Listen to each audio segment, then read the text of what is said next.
had the Lamborghini for a day or two, and he had access to the house, and he knows better than to be talking about the things that he does with Big Brother Puff on national television. Oh, apparently not.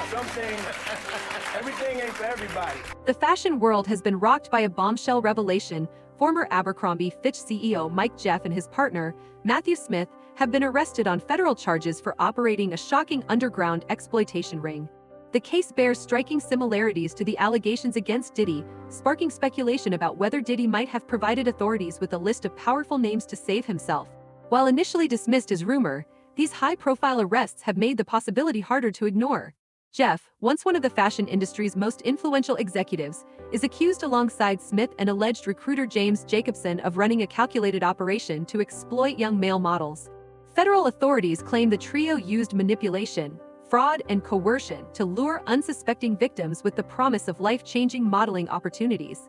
These men, believing they were stepping into legitimate careers, were allegedly drawn into a dark world of abuse.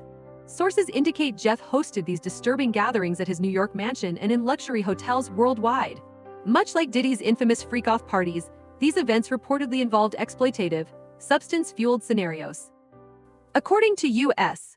Attorney Brian Peace, Jeff and Smith's operation relied on a network of middlemen and recruiters who carefully selected victims.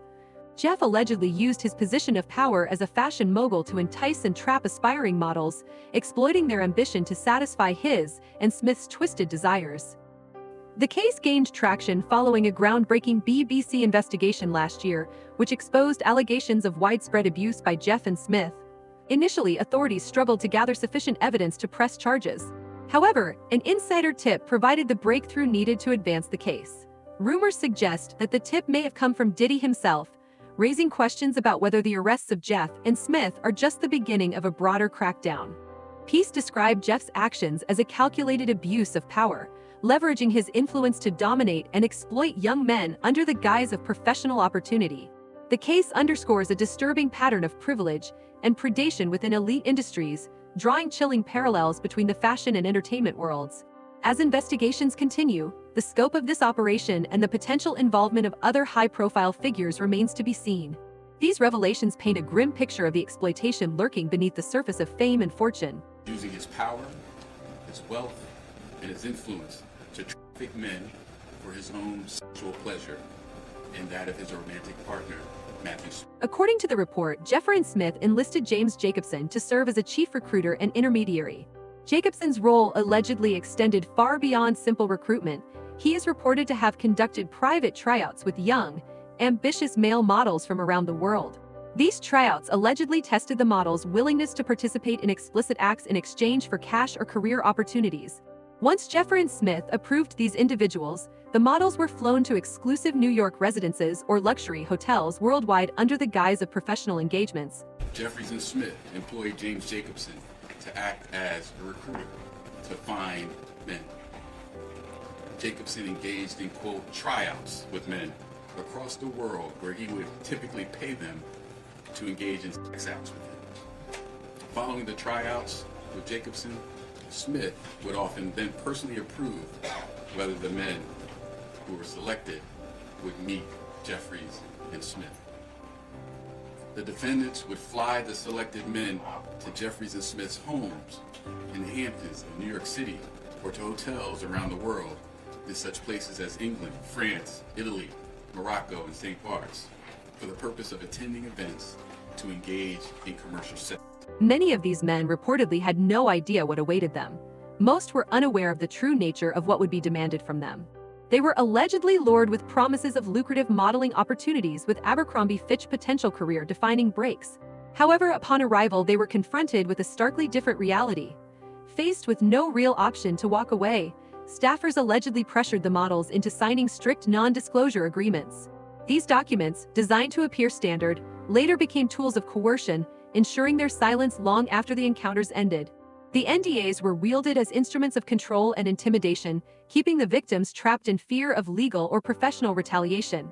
In an interview process that did not inform the men of the details of the sex events before they attended, including the full extent and nature of the sexual activity that would be required of the men at these events.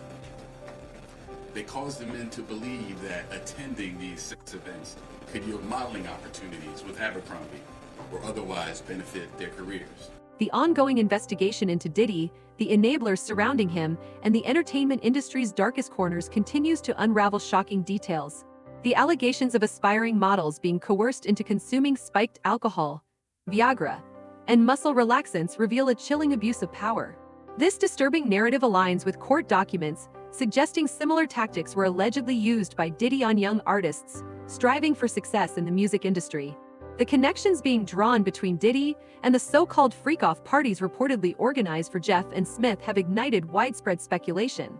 Adding weight to these claims, the prosecution has lined up 15 male victims ready to testify. These individuals allege that Jeff funneled millions into maintaining these secret operations for years.